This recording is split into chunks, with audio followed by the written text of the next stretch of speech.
जी बच्चे, आपका क्या नाम है? यूसुफ। आपकी क्या एज है? 9। आप कौन सी क्लास में पढ़ते हो? 4।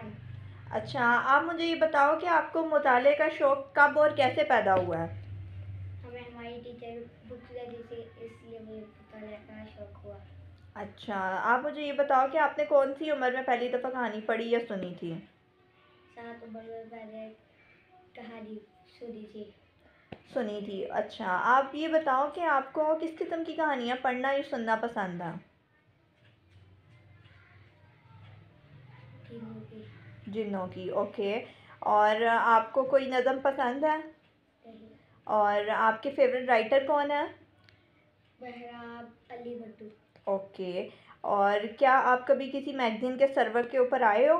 नहीं। क्या आप आना चाहते हो? जी, मैं ठीक है। चाहता हूँ। क्या आप इसी तरह मैगज़ीन और बच्चों की कहानियों की किताबें पढ़ना पसंद करोगे? जी। क्या आप ख़रीद के पढ़ना चाहोगे? जी। ठीक है।